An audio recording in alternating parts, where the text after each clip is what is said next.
This is the Seahawkers podcast. I'm Brandon Schultz, and I am joined by my good buddy, Adam Emmert, as we get into the first week without Seahawks football, but we have wild card football, Adam, and we have some maybe bad wild card football as we watched the Packers absolutely smoke the Dallas Cowboys 48-32. That was rough. That was super rough. And one of the fun parts about wildcard weekend, the playoffs and everything, is you're doing a little bit of coach shopping. And one of those guys that was possibly on the list, or maybe still is Dan Quinn. And not only did the Cowboys offense look like it had no business being on an NFL field, but holy smokes, did the Packers just pick apart the Cowboys defense really easily.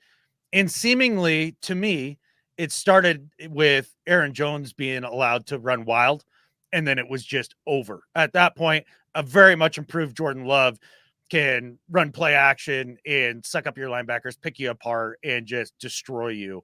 And that's what it looked like. And for me personally, as I'm looking forward for head coaches, Brandon, I want a coach that can stop the stupid run on defense, man. Like, that's a big deal. Yeah, we're all looking for traits in certain head coaches, and it could even be easily pointed out the stats. And the thing, when I look at some of the stats, the Cowboys saved their worst, and I'm no fan of the Cowboys. Like, I'm fine with them being out of the playoffs. It's just, I think with Dan Quinn being an option, being a former Seahawk, and being the defensive coordinator, that name was out there, and they had, achieved some things throughout the season that you're kind of happy about. But when they have their worst defensive performance in the first round of the playoffs, I like looking at the expected points and just to pick out which ones were the worst. And by far this season, this game against the Packers was their worst. Interesting. Yeah. So my question to you, Brandon, does this performance by the Dallas D, does it DQ for you? I think it does. Well, and it's not just this, though. Because as I went back and looked at some of the games where that Dallas defense performed the worst, number 2 happened to be the Seattle Seahawks, which is kind of one interesting. Of the few other Dallas games I watched. Yeah. Yep. The Buffalo Bills, which that defensive performance, not that great. But then I got to a couple of names of particular interest, and that is the Arizona Cardinals, which was week 3, where they lost 28-16 and the defense performed terribly. And then also the San Francisco 49ers. So for Dan Quinn having his struggles, okay, yes, they beat the Rams, which is kind of an important qualifier, but against the NFC West, his three of his top 5 worst defensive performances. Yeah. I only watched a handful of Dallas games this year. One was a bit of the Arizona game. One happened to be against the Niners. The other was obviously against us. And then this game. And every one of those games that I watched was bad defense. Now, I understand those are cherry picked. They so happen to line up with some of the worst. But those are the reason you tune into those games is that's some of the either higher quality competition or the competition that you normally face that you're familiar with. So you can kind of gauge what type of success those people or that team are going to have in the future. And, one thing I've heard it bantied about is, you don't want to be knee jerk just based off of this one game and disqualify them. And it's like, well, shoot, I'm looking at this over the course of this year. And there's, like you mentioned, Brandon, 3, 4, 5 games there against higher quality opponents where it didn't look good. So I don't know that that's necessarily knee jerk, but then again, you look at his body of work the whole time he's been in Dallas, and they've been a top 7 defense the entire time. So I don't know.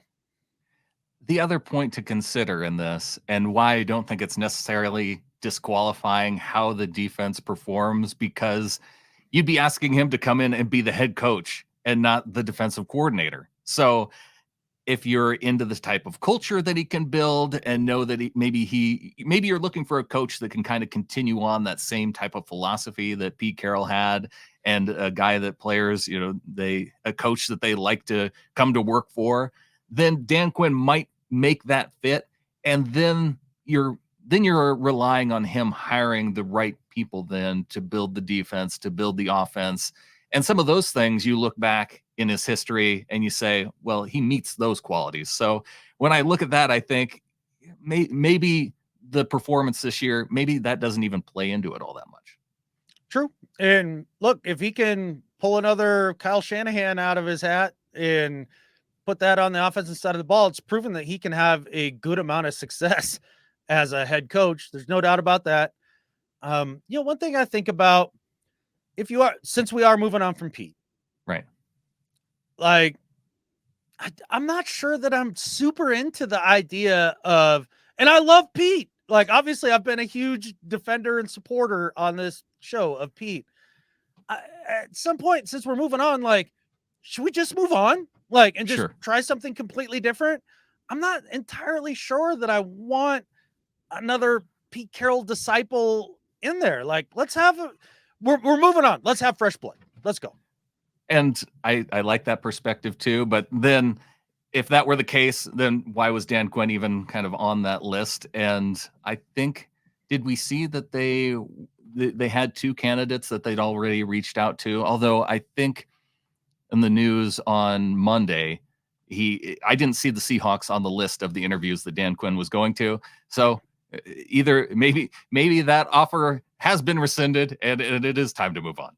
Do you really need to interview Dan Quinn if you're the Seahawks, John Schneider? And if you're John Schneider, overseeing you should know Dan Quinn. Yeah, they know Dan Quinn very well. I mean, it'd be his third tour of duty there. You saw interview request for Mike McDonald for sure. And some of the other guys. Listen to a few of their press conferences over the evening last night, and not press conferences after this last game, but picking something randomly out of midseason. Yeah, just to hear how they speak, the way they talk. Yeah. Yep. And to hear their philosophy, right? Because if they're a head coaching candidate, one thing Pete talked a lot about, he didn't find success as a head coach until he was really able to distill his philosophy down to the core tenets of what it was. And, listen to Mike McDonald, like, yeah, I get a sense of his philosophy and what type of dude that he is. Listening to Ben Johnson, one of the things that, I mean, I'm more of a defensive oriented guy, but shoot, if you want to hire an offensive head coach and go that way, like, I'm into it. Let's give it a go. Like, I'm open to it. And listening to Ben Johnson talk, he talked about running the football so darn much throughout his random press conference. I don't remember what week it was, where I was like, yes, okay, he gets it. I could get on board with that. Dan Quinn is a great motivator. Is Ben Johnson like some 60-year-old dinosaur? Like, are we moving to because Dan Quinn, he's up there in age too. We got to go with a young guy. Running the footballs for losers, Brandon. Like, it's not that every top team in the NFL runs the football well. It's an antiquated thought process. Yeah, Kyle Shanahan, who one of the only teams that employs a fullback still to a high degree. What a loser. Rams turned their season around when Kyron Williams started running the rock. The Eagles are at their best when they're running the rock. The Cowboys, you watched last night, having to drop back 60 times. Now they got down a bunch, and so that plays into it. But not being able to run the football, like, that was a major problem. Look at Green Bay's success because Aaron Jones. Yeah. Had a heck of a day. Some of the other candidates, as I start looking into them and listening to how they speak and what they want to bring possibly to an organization, a lot of good choices. And I haven't taken Dan Quinn out of that mix. If they do end up going the Dan Quinn route. Maybe my least favorite of the favorites at this point, but okay. I mean, I can understand why. Well, allowing 48 points ahead of your next job interview, probably not the best way to kick off your potential new job search.